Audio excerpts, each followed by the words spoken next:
Hola, buenas tardes, ¿qué tal? Yo soy Tony y como veis hoy vengo acompañado, tengo aquí a mi amigo Rafa, tiene un canal de YouTube que se llama La Educación Física del Siglo XXI y bueno, os lo traigo porque hoy vamos a hablar sobre la planificación en las oposiciones.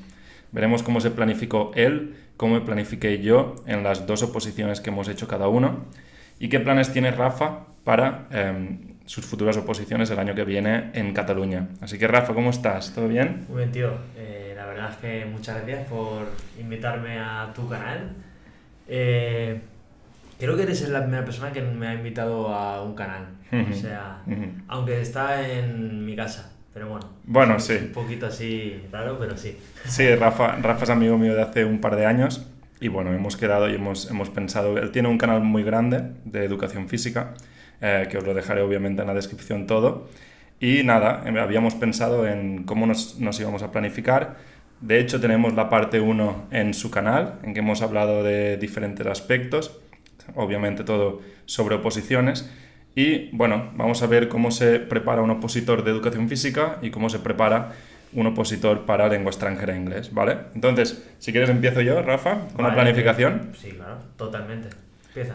Bueno, básicamente yo lo que pienso es que la planificación no debe ser un aspecto cerrado. Y eso a lo que me refiero es que si, por ejemplo, hay festividades como Navidad, como Semana Santa, si tienes algún viaje que ya tenías planificado con amigos, con tu pareja o lo que sea, se debe realizar. Mucha gente lo que hace es encerrarse dentro de la casa durante 9 meses. Y esto no es lo ideal porque la salud mental sufre. Entonces, como norma general, yo lo que recomiendo son principio 5 días de trabajo, temario, casos prácticos y programación, un día de descanso y un día de repaso general. Es decir, que lo que haríamos sería redactar los primeros 5 días, el día de descanso es obviamente para disfrutar y desconectar, eso os lo explico en el canal, y después un día de repaso en que no redactamos, no escribimos, pero sí hacemos un repaso de todo lo que hemos hecho durante la semana, podemos subrayar, etcétera. Entonces, esto como general. Rafa, ¿tú cómo te organizabas el estudio? Yo, bueno, antes, si me permites, como la gente no me conoce tanto como a ti, yo he hecho dos oposiciones, una la aprobé con muy buena nota en mi comunidad, la misma que la tuya, en la comunidad valenciana, pero sin plaza, y las mismas que tú aprobaste yo las suspendí con un 4,8, que bueno, eso ya en mi canal ya lo expliqué a más al detalle, básicamente pues eso, por problemas personales y por falta de motivación, básicamente. Entonces, que eso también lo hemos, cuando hemos hablado en la parte uno de la mentalidad, eso hay que tenerlo muy en cuenta, un poco la mentalidad y la motivación que tienes a la hora de enfrentarte a unas posiciones es totalmente clave. Y fue para mí uno de los principales errores que yo tuve en la segunda. Aún así, yo me planifiqué, no tan bien como la primera, y es lo que voy a demostrar aquí. Pues mira, Tony, claro, yo en mi canal sí que lo hablé también en su momento, de cómo me planificaba. Yo me planificaba, yo estudiaba 5 días a la semana, intentaba. Hay veces que no se cumplía, pero la gran mayoría de veces sí. Y el fin de semana siempre lo tenía libre, normalmente. Todos los fines de semana. Me da igual si era fiesta o no, quiero decir. Siempre el fin de semana lo tenía libre pues para el tema de salud mental porque es clave. De hecho, bueno, Tony sí que lo sabe, pero tenemos un artículo científico que se publicó en septiembre en el que hablamos de los factores determinantes que tiene que tener un opositor para aprobar cualquier oposición, que también lo dejarás en la descripción del Por vídeo supuesto. por si quieren verlo. Y una de las cosas que nosotros investigamos es el tema de la salud mental y cómo se vinculaba con la actividad física. Entonces, eso sí que es súper importante, yo lo tenía en cuenta. La salud mental, o sea, no vas a ser mejor opositor ni te vas a sacar mejor nota porque estudies 7 días que porque estudies 5 o porque estudies 4. O sea, Totalmente. si tú estudias de calidad, será mucho más eficaz que si estudias 7 días mal. Totalmente, totalmente. De hecho, es muy necesario. Pasa lo mismo con el deporte, tú lo sabes mejor que yo, que se debe descansar. Porque un factor clave, y tú lo has dicho, es la motivación. Pero no la motivación extrínseca, la de afuera, la de me va a felicitar esta persona porque he sacado plaza, me va a felicitar mis padres por lo que sea. No, la motivación debe ser intrínseca y esto significa que tú debes formarte y debes preparar una oposición. Obviamente el objetivo es sacar la plaza, pero siempre con el objetivo también y siempre mirando a cómo voy a mejorar como docente, cómo voy a ser mejor Y esto pasa por realizar unos temas de calidad, escribir unos temas de calidad, si puede ser muy personalizados, es decir, lo que tú creas que es lo más importante, y crear una programación. Si estás trabajando, como era nuestro caso, lo puedes poner en práctica. Y eso, de cara al tribunal, si pasas a la parte B, es muy importante. Si no pasas, bueno, no hay problema. Has tenido la suerte de poder poner en marcha toda esta programación y ver lo que va bien y lo que va mal, ¿no? Y al final es muy importante eso. También Rafa y yo vivíamos los dos en el mismo pueblo, en Sabadell, y hacíamos deporte juntos. Y ese es otro tema que debemos de tocar. Es decir, para tener una buena salud mental, no solo es descansar y los 2 días estos o el día este que descansas, estar en casa, en redes sociales o incluso leyendo tranquilamente. También debes hacer deporte, debe ir acompañado de una buena nutrición y de un buen descanso, ¿no? ¿Tú qué opinas? ¿Cuál fue tu experiencia con eso? Yo eso, como he dicho antes, Tony, lo tenía a rajatabla. Intentaba ir 3-4 días al gimnasio a la semana, jugaba por aquel entonces bastante a pádel también. Entonces yo eso siempre lo tenía muy vinculado con la actividad física. Y otra de las estrategias que yo empleé y que me vino muy bien era variar. O sea, muchas veces la gente lo que hace es, primeros meses a temas a full. Vamos a estar, sobre todo el primer trimestre, de septiembre a diciembre, a estudiar temas, a creación de temas, a hacer simulacros de temas. Que bueno, eso es otro debate de cuándo empezar a hacer simulacros, pero yo no hice eso. De hecho, yo soy una persona que a mí me pasa de que me aburro con facilidad. En el sentido, si estoy priorizando algo, normalmente lo aburro, entonces me gusta un poco diversificar en ese sentido. Yo sí que es verdad que en ese caso, como los temas no lo tenía tan desarrollados, me centré mucho en ellos, porque sabía que si no aprobaba los temas no podía pasar a la siguiente, claro, a la parte B, entonces era imprescindible. Pero yo lo mezclaba mucho con temas, supuesto y programación, incluso la programación. Sin yo saber que yo iba a pasar, porque muchas veces la gente lo que hace es eso, se espera al último momento, hace un poquito de programación, pero no lo completa por si acaso suspende y no, claro. Pero ¿qué pasa si apruebas? Ostras, claro. ¿En 2 semanas te vas a poner? Claro. Entonces es súper importante empezar desde el día 1 con la programación. Además que a ti te ayuda un poco a diversificar y que no sea monótono, porque estudiar siempre temas, aunque sea durante 3 meses, es un coñazo. Entonces, si lo vas vinculando, si tienes 5 días en este caso, como he dicho antes, le dedicas 3 días al tema, uno a la programación y otro al supuesto, por ejemplo, aunque este no era el sistema que yo estaba utilizando, aunque era similar, pues va a ser mucho más, vas a tener esa adherencia, igual que en el entrenamiento, pues a realizarlo. Claro, sí, es que es muy importante esto, la programación se debe ir haciendo poco a poco. Si no, pasa esto, nos pilla el toro al final y has pasado la parte que en teoría es más complicada, como es la parte A, el tema y el supuesto práctico, pero pasas a la parte B sin nada. Entonces, claro, debemos tener en cuenta esto, la adherencia, muy bien, el ir variando. Aparte de esto, cuando tú realizas temas y supuestos prácticos, te ayuda para la programación. Y si tú haces programación, te ayuda para supuestos prácticos y tema. Entonces, es un ciclo y se debe realizar este ciclo. Y bueno, la pregunta era esa, ¿cuándo empezamos a hacer programación? ¿Cuándo empezamos a hacer simulacros? Bueno, esa es una buena pregunta. Yo recomiendo siempre que se estudie por bloques temáticos, ¿no? Entonces, si el tema en inglés, por ejemplo, el bloque 1 es comunicación y entran temas 1, 2, 3, 7 y 8, por ejemplo, lo ideal es estudiar ese bloque durante 2 semanas y al final de estas 2 semanas hacer un simulacro como si estuviesen en las OPOs. Esa es una buena parte de la planificación en que, bueno, estás poniéndote como si fuera el día del examen, sin ser el día del examen, claramente. Pero tú cuando llegas allí, tu cerebro ya dice, bueno, es sábado, son las 10, empecemos a hacer tema, ¿no? ¿Qué más? Por ejemplo, los supuestos prácticos. ¿Cómo practicamos los supuestos prácticos? Entonces, ahora tenemos muchísimas herramientas para crear supuestos prácticos. Sobre todo, para crear títulos de supuestos prácticos. Porque en nuestro caso, en Cataluña, por ejemplo, no hay muchos en la web, ¿verdad? En educación física, ¿hay alguno? Hay algunos, pero son muy contados y de hecho lo que hacen las academias es inventárselo. Claro. Es decir, es centrarse un poquito en lo que ha habido antes, pero aquí, como ha ido cambiando bastante, pues quiero decir, no es como los temas de que están ahí estructurados. Un supuesto sí que es verdad que tiene que cumplir unos parámetros, como que eso tiene que estar destinado en la escuela. Educación física normalmente lo vinculan con alguna situación de aprendizaje y alguna casuística particular, como en algún alumno con necesidades educativas especiales, o falta de material, como lo harías, o etcétera, etcétera.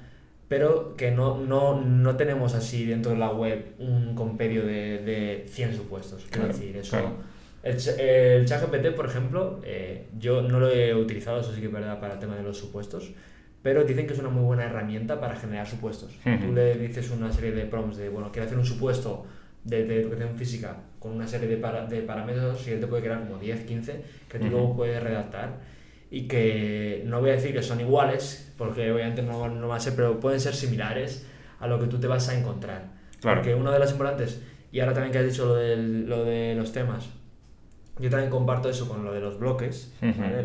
Yo también tengo 5 bloques dentro de la educación física y también, aunque lo de los simulacros, y ahora volveré con lo del supuesto, yo de simulacros de temas yo hice mucho menos que de supuestos, porque al fin y al cabo un tema, si te lo sabes, tienes tiempo suficiente para hacerlo. 2 horas te da de suficiente, quiero decir, yo las 2 veces que me he presentado, yo he acabado 10-15 minutos antes y me ha dado tiempo a corregirlo y tal, quiero decir que no va a ser justo. En cambio, en el supuesto, ahí sí. Ahí en el supuesto, como es algo que no tienes tan dominado, o que es un imprevisto, o que tienes que pues inventarte sobre la marcha, o basarte en lo que tú has aprendido de los temas y en la preparación, pues ahí sí que vas a ir un poquito con el tiempo justo. Claro. Entonces yo recomiendo más, desde mi punto de vista, prepararse, hacer más simulacros de los supuestos que de los temas. Y de los temas lo que yo hacía mucho era simulacros de los índices. Claro. Sí, eso es guay, quiero decir, que te haces el índice, si tienes tú el índice que como sería el mapa conceptual, ya con eso puedes dar respuesta al tema. Claro, es muy importante esto. Y aparte también tenemos que tener en cuenta que la parte A, bueno, cada OPO cambia, pero en la parte A el tema vale un 30% y el supuesto un 70%. Entonces la planificación que hacía Rafa era la mejor, ¿no? Porque al final vale más la pena sacar un 8 o un 6 en el supuesto práctico que un 10 en el tema. Entonces es muy importante también tener claros las ponderaciones, las puntuaciones que hay y a partir de ahí empezar a preparar. Es muy importante eso que has dicho porque ahora en Cataluña, al menos en Cataluña, se ha introducido la situación de aprendizaje, el concepto de situación de aprendizaje. Entonces, es bastante importante esto porque ahora los supuestos prácticos van a ser una sesión de una situación de aprendizaje. Y claro, esto nos facilita mucho todo, tanto a opositores como a preparadores, porque ya sabes exactamente las partes que tiene que tener la situación de aprendizaje, ¿vale? Entonces, solo tienes que desarrollar una sesión, pero explicarás la situación de aprendizaje y al final, bueno, ¿qué van a contar aquí? Básicamente, pues si la evaluación es correcta, si la inclusión es correcta y el desarrollo de las actividades, ¿no? Los agrupamientos, al final si las actividades son interactivas o no, y sobre todo en educación física y en inglés, que eso lo ven mucho.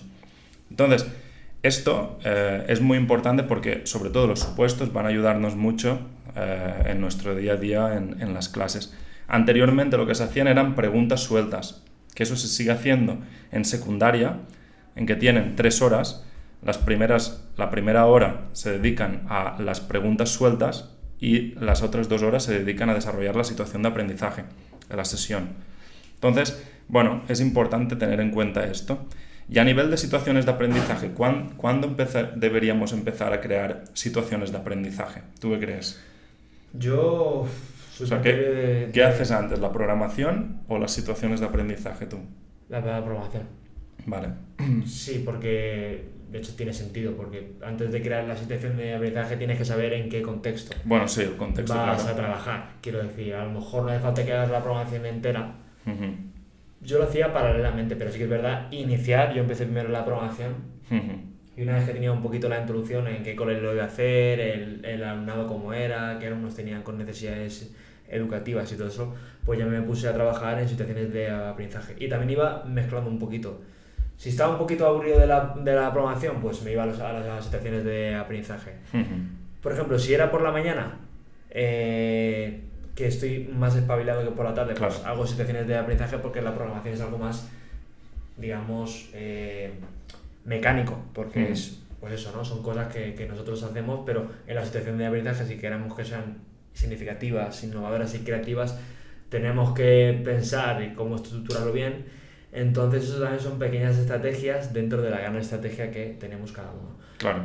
Pero bueno, ya os he dicho que yo voy a muerte este año, que ya espero aprobarlas y una vez que lo haya hecho, vendremos aquí otra vez al canal para ver cuál ha sido nuestra estrategia definitiva, porque también yo también tengo una estrategia flexible, o sea, quiero decir, Claro. hay una serie de días que hay que cumplir, pero si no se cumple un día, No pasa nada. no pasa nada. No pasa nada. Quiero decir. No pasa nada, no hay que agobiarnos. Tampoco hay que... cuando tienes la programación, sobre todo en la programación cuando la tienes hecha, obviamente hay que revisarla. Pero de nada sirve revisarla 500 veces una semana antes de la oposición, porque vas a empezar a dudar. Y eso pasa mucho, la gente que yo he preparado pasa eso. Tony, he cambiado buenos días por buenas tardes. ¿Tú crees que eso está bien? Bueno, pues claro que está bien.